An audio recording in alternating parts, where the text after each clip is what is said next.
యాక్చువల్‌గా మీరు ఎలాగో 'సాగర సంగమం' ప్రస్తావన తీసుకొచ్చారు. హ్మ్. 'సాగర సంగమం' అనంగానే చాలామంది లైఫ్ సక్సెస్ గురించి, హ్మ్. ఫెయిల్యూర్ గురించి, ఆ క్యారెక్టర్ గురించి ఇలా మాట్లాడతారు. బట్ నా దృష్టిలో 'సాగర సంగమం' ఏందంటే, హ్మ్. అంతకు మించిన లవ్ స్టోరీ. యెస్. ఇక తెలుగు సినిమా చరిత్రలో లేదు, రాబోదు, రాదు గూడా. హ్మ్. ఎందుకంటే, ఆ అమ్మాయి పరిచయం అవ్వడం, వాళ్ళిద్దరి ప్రయాణం ఎంత పవిత్రంగా సాగద్దంటే, హ్మ్. బట్ అంతే గట్టిగా ప్రేమిస్తాడు ఆ అమ్మాయిని. అదే. అదే. బయటికి చెప్పలేడు. హ్మ్. విషయం తెలిసిన తర్వాత అంతే హుందాగా పక్కకు తప్పుకుంటాడు. హ్మ్.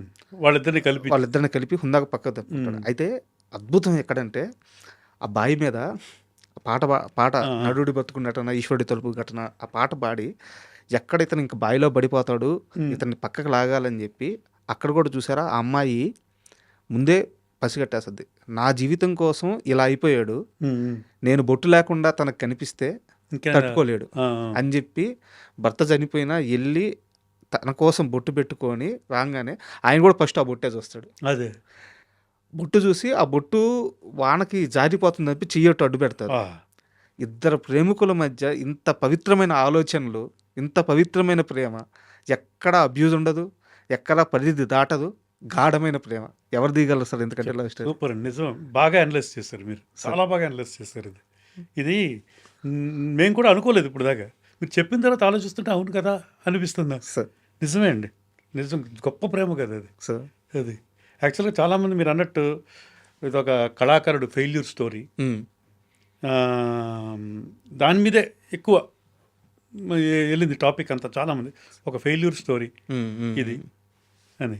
ఈ కోణంలో ఆలోచించారు కదా! ఇది చాలా బాగుందండి. నిజంగా, నిజంగా కరెక్ట్ అనిపిస్తుంది ఇప్పుడు. సార్ అది. అండ్ హ్మ్. తర్వాత మీరిందాక మాట్లాడుతూ చిరంజీవి గారి ప్రస్తావన తీసుకొచ్చారు సార్. అవునవునండి. నేను ఈ మధ్య కాలం అంటే కొన్ని సంవత్సరాల క్రితం ఒక వీడియో చూశాను. హ్మ్. కే. విశ్వనాథ్ గారు అలా కూర్చొని ఉంటే ఏదో ఫోన్ మాట్లాడుతా ఉంటారు. హ్మ్. చిరంజీవి గారు వారి ఇంటికెళ్తారు. బట్ వెళ్ళిపోరు. ఆయన ఫోన్ మాట్లాడుతున్నారని చెప్పి దూరంగా అట్లాగే నిలబడి చేతులు కట్టుకొని వెయిట్ చేస్తా ఉంటారు. ఆయన ఫోన్ పెట్టేసిన తర్వాత ఆయన దగ్గరికి పోదామని. ఆ! ఎవరు సార్ వెయిట్ చేసేది? మెగాస్టార్ చిరంజీవి. కొన్ని కోట్ల మంది అభిమానులు, హ్మ్. వందల కోట్ల కలెక్షన్లు, లెక్కకు మించిన రికార్డులు. 30 సంవత్సరాలుగా తెలుగు సినిమా చరిత్రలో పైన ఒక చైరేసుకొని పరిపాలిస్తున్న మెగాస్టార్. యెస్. బట్ ఆయన కే. విశ్వనాథ్ గారి వద్దకు వెళ్ళాలంటే ఆగి, ఆయన కంఫర్ట్ చూసుకొని, అప్పుడు ఎళ్లి ఒక చిన్న పిల్లాడిలాగా ఆయన పక్కన కూర్చున్నారు. ఏం సార్ అంత ఆప్యాయత ఏంటి అంటారు ఇది ఫాదర్ అండ్ సన్ లాగా ఉంటారండి ఆళ్ళు. సార్. ఒకసారి ఇది మన 'స్వయం కృషి' షూటింగ్ అప్పుడు ఇది ఒక ఇంపార్టెంట్ సీను. ఆయన ఆ సీన్‌లో దీంట్లో పడిపోయి నేను భోంచేయలేదు ఇక టోటల్‌గా. హ్మ్. విశ్వనాథ్ గారు పెరుగన్నం కలిపి బాయ్‌తోటి ఇచ్చి పంపారు. ఇలాగా పంపాను నేను ఇచ్చానని చెప్పు ఇదని. హ్మ్. చూసి ఆయన షాక్ అయిపోయారు ఆయన. ఇప్పటికి ఆయన మొన్న కూడా ఒక అవును. ఇంటర్వ్యూలో చెప్పారు ఆయన. సార్. అది. నేను చూసామండి అయన్నీ. కళ్ళెదురుగా చూసాం. అంత ఎఫెక్షన్ ఆయనకి. వాళ్ళిద్దరికీ ఈవెన్ మైండ్ సెట్ కూడా అది షూటింగ్ అప్పుడు అది ఇంప్రొవైజేషన్స్ ఎప్పుడు చెప్పేవారు విశ్వనాథ్ గారు. మనం 50% చెప్తే చాలు చాలు. అది విశ్వనాథ్ మన చిరంజీవి కానీ, కమల్ హాసన్ గారు కానీ వాళ్ళు అల్లుకుపోతారు అలాగా ఇంప్రొవైజ్ చేసి అద్భుతంగా తీసుకొచ్చేస్తారు. మనం పునాది వేస్తే వాళ్ళు పెద్ద బిల్డింగ్ కట్టేసి హ్మ్. అందంగా చేసేస్తారు వాళ్ళు అని. అలాగే విశ్వనాథ్ గారు చిరంజీవి గారి తోటి ఇది మన స్వయం కృషి. స్వయం కృషి శుభలేఖ ఎప్పుడో చేశారు ఆయన. అవును. శుభలేఖ తర్వాత చాలా గ్యాప్. హ్మ్. స్వయం కృషి సినిమా అప్పుడు యాక్చువల్‌గా ఈ క్యారెక్టర్ అది చెప్పారు. నాన్నగారితో ఇద్దరు కూర్చున్నప్పుడు సబ్జెక్టు ఇది ఇలా ఉంది. బట్ చిరంజీవిని అడగడం మనం భావ్యమా? ఎందుకంటే ఆయన మెగాస్టార్ ఇదంటే అప్పటికే సుప్రీం స్టారు. సార్. పెద్ద పెద్ద ఇది బ్రేక్ డాన్స్‌లు అయ్యి ఇయ్యి మాస్ ఇమేజు ఇదున్నాయి. ఆయన్నేమన్నా మనం డిస్టర్బ్ చేస్తామా అప్పుడు ఈ క్యారెక్టర్ చెప్పి. హ్మ్. హ్మ్. ఇదేమో చెప్పులు కుట్టేవాడు క్యారెక్టరు. ఇది అసలు చెప్దామా లేకపోతే వేరే ఏదో చేద్దామా అనంటే, లేదు చెప్పి చూద్దామండి.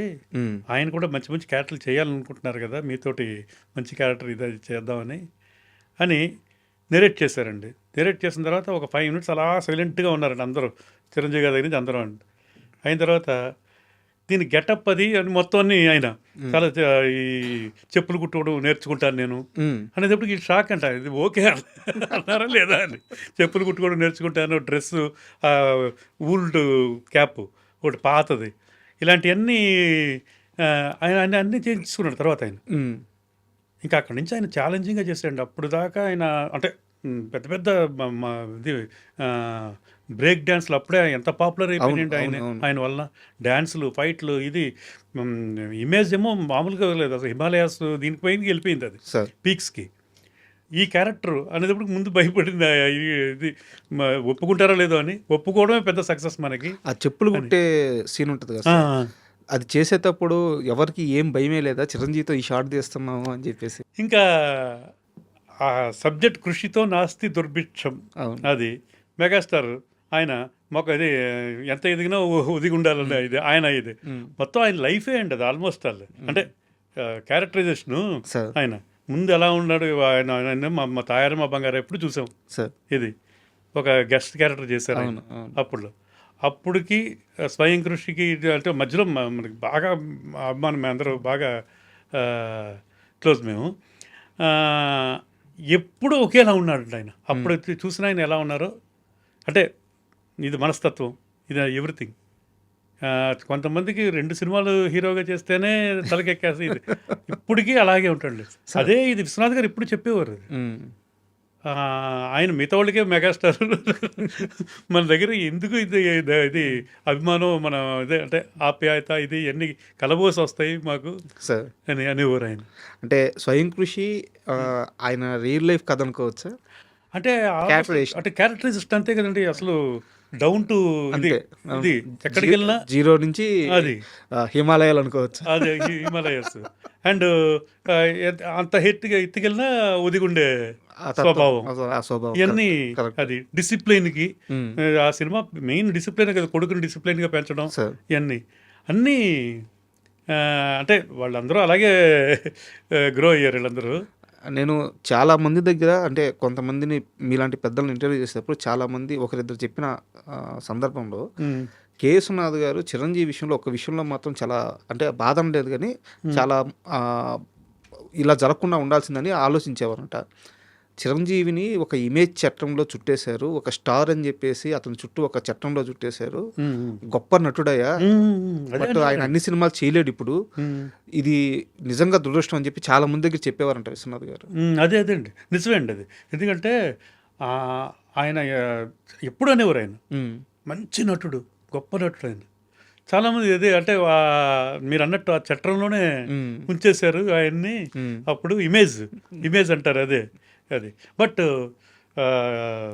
ఇది ఇది యాక్సెప్ట్ చేశారు కదా స్వయం కృషి. అవును. అది ఇంకా స్వయం కృషి ఇంకా ప్రతి ఒళ్ళకి బాగా కనెక్ట్ అయిపోయింది. అది విశ్వనాథ్ గారు కాబట్టి హ్యాండిల్ చేయగలిగారు. ఇంకో అదే అదే అదే అండి, అదే మళ్ళీ ఆపద్ బాంధవుడు అలాగే సార్. ఆపద్ బాంధవుడు షూటింగ్ అప్పుడు ఆ క్యారెక్టర్కి అలాగే ఉమ్. ఆయన అప్పుడు దాకా ఆయన వేసుకునే ఆయన డ్రెస్ ఆయన సినిమా రిలీజ్ అయితే ఆయన డ్రెస్ షర్ట్ బాగుంటే వెంటనే కుట్టించేవారు. అంత అలాగే ఫ్యాషన్స్ ఇవన్నీ. ఉమ్. ఈ సినిమాలో డీగ్లామరైజ్డ్ క్యారెక్టర్స్ రెండు, అవును. అవును. స్వయం కృషి కానీ ఆపద్ బాంధవుడు కానీ. ఇది స్వయం కృషి అన్న సెకండ్ హాఫ్లో కొంచెం రిచ్ అయ్యాక కొద్దిగా అవును. కోటు అలాంటివి వేసుకుంటే ఇది ఈ ఆపద్ బాంధవుడిలో మొత్తం ఒకటే గెటప్ ఆయన. దాంట్లో ఒక సీన్ పిచ్చాసుపత్రిలో అద్దంలో తాను చూసుకుని తిట్టుకుంటాడు ఏం జాతకం ఏం అని. జాతకం రాని అవును, అదేని అవును, అవును. అది చేస్తున్నప్పుడు అండి విశ్వనాథ్ గారు ఇద్దరు గెలిపి పక్కన కూర్చొని అది పక్కకి వెళ్ళి అన్నీ చేసుకున్నారండి. అలా ఇంప్రూవైజ్ చేస్తాడంట ఆయన చిరంజీవి గారు. ఉమ్. అక్కడే విశ్వనాథ్ గారు క్లాప్స్ కొట్టేసి పట్టేసుకున్నారు ఆయన్ని, విశ్వనాథ్ గారు చిరంజీవి గారిని. ఇలాంటి వండర్స్ ఎన్నో ఉండే అసలు. కమల్ హాసన్ గారన్నా చిరంజీవి గారన్నా వీళ్ళందరూ ఇద్దరు బాగా ఇది చిరంజీవి గారు ఇది విశ్వనాథ్ గారికి సార్. ఇది వాళ్ళిద్దరూ కూడా అలాగే ఉండేవారండి ఇంతటి ఫాదర్లీ అఫెక్షన్ అండి. ఉమ్. ఇంకా మా నాన్నగారుతో అంటే ఆయన అనేవారు ఇది ఏ నాటి బంధమో, గురు శిష్యుల బంధమా, ప్రొడ్యూసర్ డైరెక్టర్ బంధమా, అన్నదమ్ముల బంధమా, ఏంటో అర్థమయ్యేది కాదు. సోదర భావం సార్. ఇది మాకు ఎప్పుడో రాసి పెట్టుంది మాకు మా ఇద్దరికి. ఇది ఏ నటు బంధమో ఇది సార్. అనేవారండి ఇప్పుడు. అండ్ విశ్వనాథ్ గారి సినిమాలు చాలా వరకు చూసుకుంటే సార్ ఆయన చంద్రమోహన్ గారికి చాలా ఎక్కువ పీటేసేవారు. ఎస్. చంద్రమోహన్ అంటే ఆయనకి విపరీతమైన ప్రేమ అని చెప్పి చెప్తారనమాట. అది అండ్ నటన అంటే ఆయన సబ్జెక్ట్స్ కూడా ఆయనకి బాగా ఇది ఉండేది. వాళ్ళిద్దరూ కూడా బాగా సింక్ అయ్యారండి బాగా. సార్ మ్మ్. ఇప్పుడు మా మా మా సినిమా సిరిసిరిమువ్వ అద్భుతంగా చేశాడండి ఆయన. అది టేప్ నేర్చేసుకున్నాడు ఆయన దానికోసం దానికోసం టేప్. ఎందుకంటే విశ్వనాథ్ గారు సినిమాలు ఇలాంటి ఎందుకంటే ఆయన చేసేస్తూ ఉంటాడు విశ్వనాథ్ గారు ఏదో ఒకటి. సో అది నేర్చేసుకుని అలాగా క్యారెక్టర్ కోసం వాళ్ళే ఇప్పుడు స్వాతిముత్యం ఇప్పుడు విశ్వనాథ్ చంద్రమోహన్ గారికి ఆ సినిమా ఎంతో పేరు వచ్చింది మొత్తం టేప్ ఏంటి ఇది అసలు నటనగా ఇదని. అలాగే సాగర్ సంగమం టైంలో ఓల్డ్ గెటప్కి కమల్ హాసన్ గారితో మాట్లాడుతున్నప్పుడు చెప్పులు ఇవన్నీ కూడా పాతయిగా ఉండాలి ఇదని. ఆయనే ఎవరు కమల్ హాసన్ గారు వాటర్లో ఒక 1 వీక్ నానబెట్టించారట చెప్పులు. ఇది షూ లాంటిది హాఫ్ షూది చేసి చేప తవ్వుతారే అలా తవ్వించే హోల్ వెనకాల హోలు న్యాచురల్గా పడాలని అలాంటి ఇవన్నీ చేసుకునేవారండి. వాళ్ళు అంత ఇంట్రెస్ట్ తీసుకునేవారు క్యారెక్టర్ల మీద. ఇది గెటప్లకి క్యారెక్టర్ కోసం ఇలాగా. అలాగే చిరంజీవి గారు దీంట్లో స్వయం కృషి అప్పుడు ఆ చెప్పులు కుట్టిన దగ్గర వాళ్ళ బిహేవియర్ ఇవన్నీ చూసేవారు. వాళ్ళు ఇవన్నీ అబ్జర్వ్ చేసి ఈయన దాన్ని ఇది చేసుకునేవారు మొత్తం పర్ఫార్మెన్స్లో. ఇది అబ్బో చాలా విశ్వనాథ్ గారు సినిమాల్లోనే అంటే మేము దగ్గర నుండి చూసాం కాబట్టి ఇవన్నీ నేను చెప్పగలుగుతున్నామండి. ఇవన్నీ ఏంటి మ్యూజిక్ దగ్గర లిరిక్స్ రాసినప్పుడు సిరివెన్నెల సీతారామ శాస్త్రి గారు ఆయన సిరివెన్నెల సినిమా ఫస్ట్ సినిమా మా ఆఫీస్లోనే మొత్తం అన్ని పాటలు రాశారు. అంటే మా ఆఫీస్ అంటే ఇంక విశ్వనాథ్ గారికి సొంత ఆఫీస్ లాగా అంతే కదా ఇది టోటల్గా అండి అక్కడే. బట్ ఆయన సినిమా అప్పుడే మాది ఇది స్వాతిముత్యం ఎండింగ్లో ఉంది. అక్కడ ఎండింగ్లో ఒక సాంగ్ పెడదాం అనుకున్నారు ఈయన. వట్టపత్ర సాయికి కొంచెం సాడ్ వెర్షన్ చిన్నది. ఓకే అది అండ్ ఎండింగ్లో అది అది వేటూరు గారు ఇది మన సీతారామ శాస్త్రి గారు రాశారు. అది ఓకే బిట్ ఆయనతో రాయించాం.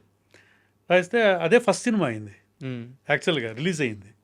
బట్ సిరివెన్నెల అనేది ఫుల్ అన్ని పాటలు ఆయన ఇది రిలీజ్ అయిన సినిమా ఇది అయింది సిరివెన్నెల సీతారామ శాస్త్రి గారు.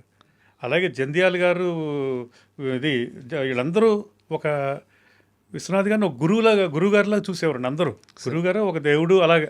ఇప్పుడు మీరు జంధ్యాల గారి ప్రస్తావన తెచ్చారు కాబట్టి నాకు జంధ్యాల గారి కెరీర్ మొత్తం చూస్తే ఒక్క విశ్వనాథ్ గారి దగ్గరికి వచ్చేలేక చాలా కన్ఫ్యూజన్ వచ్చేస్తుంది. ఎందుకంటే ఆయన విపరీతమైన కామెడీ రాస్తారు. అవునండి, విపరీతమైన కామెడీ తీస్తారు,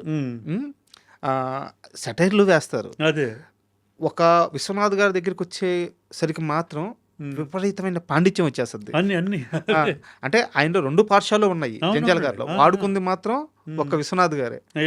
వారిద్దరి అసోసియేషన్ ఎట్టుంటుంది సార్? అదే అండి చాలా ఇదిగండి. అసలు విశ్వనాథ్ గారు ఫస్ట్ ఆయనకి టోటల్గా ఇండస్ట్రీలో ఫస్ట్ గురువు ఆయనే. ఎవరు ఇది జంధ్యాల గారికి సార్. ఆయన మేమందరూ ఒక కాలనీలో ఉండేవాళ్ళు అండి. యునైటెడ్ ఇండియా కాలనీ అని ట్రస్ట్పురం దగ్గర డైరెక్టర్స్ కాలనీ దగ్గర. విశ్వనాథ్ గారి ఫ్యామిలీ, చంద్రమోహన్ గారి ఫ్యామిలీ, మేము, జంధ్యాల గారు, తోట తరణి గారు అటుపక్క ఇది అందరూ ఇది. సో అంతా జీజీ కృష్ణారావు గారు అని ఎడిటర్ మా సినిమాలన్నింటికి ఆయనే. అప్పుడు ఆయన అందరూ అక్కడి నుంచే ఎవరికాళ్ళు మళ్ళీ ఇల్లులు కట్టుకుని ఇవన్నీ మేము అలాగే అప్పుడు అంతే రెంటెడ్ హౌస్. జంధ్యాల గారు రెంటెడ్ హౌస్, కృష్ణారావు గారు రెంటెడ్ హౌస్, విశ్వనాథ్ గారికి చంద్రమోహన్ గారికి ఓన్ హౌస్లు అక్కడ ఉండేవి పెద్దవి. ఇది మేమందరం అలాగే అక్కడి నుంచి బయటికి వెళ్ళి మళ్ళీ ఇల్లులు కట్టుకుని ఎప్పుడు వెళ్ళినా అందరూ ఒక ఫ్యామిలీలాగా ఉండేవాళ్ళం అండి.